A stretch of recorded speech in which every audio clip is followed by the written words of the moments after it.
Lahat ng paraan ay gagawin natin kapag ang miyembro ng pamilya natin nabibingit sa kamatayan.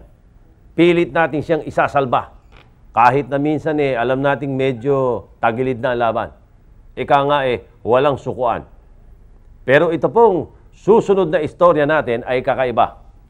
Isang lalaking di umano'y ipinaglalaban pa ang buhay nang dalhin sa ospital. Abay nakuha ng punerarya at inimbalsa mo. Buhay pa, inimbalsa mo na. Paano nangyari yun?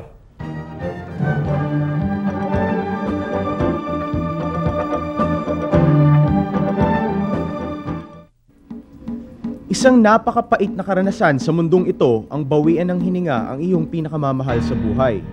Pero mas masakit dito ay kundi man lamang mabigyan ng pag-asang maisalba ito.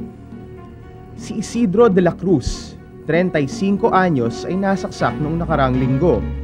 Piyesta noon sa kanilang lugar. Siya'y nasaksak bunga ng isang matagal ng alitan. Tagal na yung alitan namin.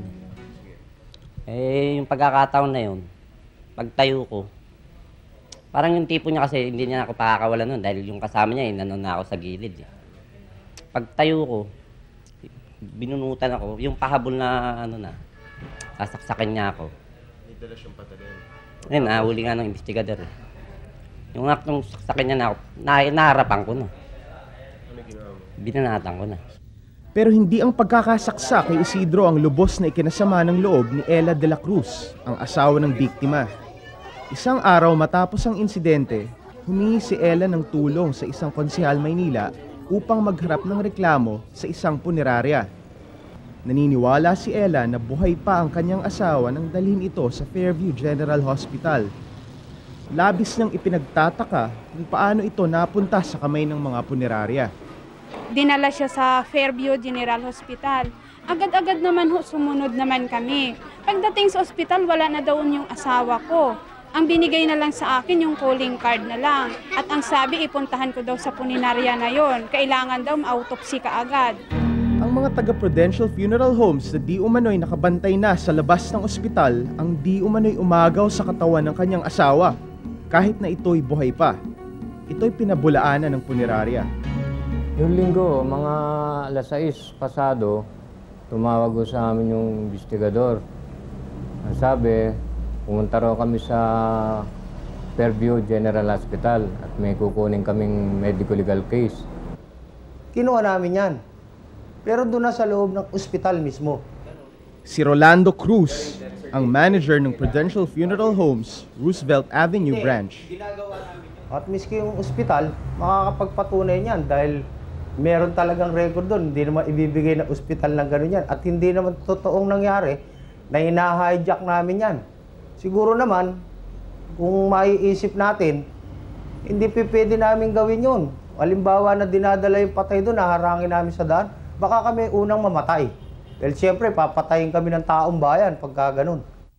Dagdag pa ni Rolando na sila ay tinawagan lamang ng isang pulis mula sa Station 6 ng Central Police District upang magbigay ng serbisyo.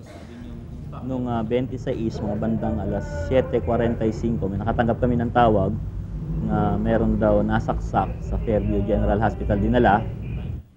Si PO3 Jose Curaming. So pagdating doon, nakita namin yung bangkay. May isang stab wound sa chest. At diniklara nga ng nadala ro niya noon na alas 6:05 nung hapon, nung gabi. At tapos ay na-pronounce ni Dr. Grace Ruiz, mga bandang 6:08 na ng gabi, na dead on arrival.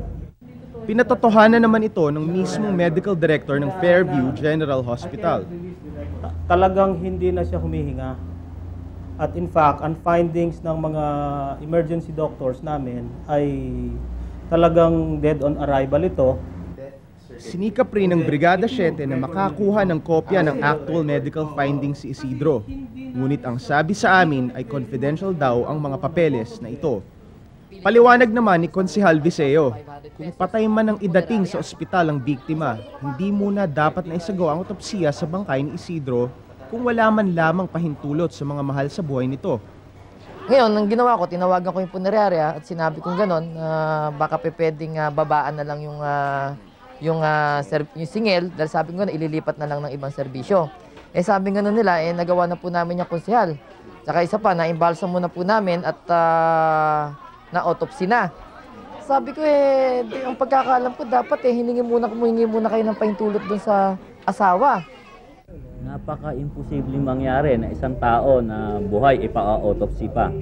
So, yun ang ano natin. Paano papayagan kahit sinong doktor, ang ano naman ng doktor to save life. So, paano niya iaano yung buhay pa-autopsy niya? Ang bangkay ni Isidro ay ililibing na sa darating na Martes. Marahil, hanggang ngayon ay naniniwala pa rin si Ella na buhay pa sana ang kanyang asawa kung nabigyan man lamang ng kaunting pagkakataon. Ito ang tanging pakiusap ni Ella sa mga punerarya. Siyempre, nagingit-ngit ako sa nangyari sa asawa ko. Baka sakali kung hindi naman kinuha ng punerarya, baka buhay pa yun sana naman huwag naman silang magdesisyon ng agad-agaran na gagaya na sa nangyari sa asawa ko dahil napakasakit po. Kami din tumutulong sa mahihirap. Sa totoo lang, nagpapalibing kami ng murang palibing. Naglilibing kami ng libre. Pag talagang wala. Yun nga ang masakit para sa aming mga puneraryang maliliit May mga balita na ang istorya ni Ella ay hindi na pangkaraniwan. Minsan daw ay nag-aagaw buhay pa lamang ang isang pasyente ay sinusukatan na ito ng kanyang kabaong. Pakiusap lang po sa atin pong mga kabrigadang mga punerarya at iba pang mga kinaukulan. Igalang naman po natin at intindihin ang naiwang pamilya ng mga biktima. Para sa Brigada 7, ito si Jay Taruk reporting. Naiintindihan natin talagang emosyonal ang isyong ito para sa mga namatayan.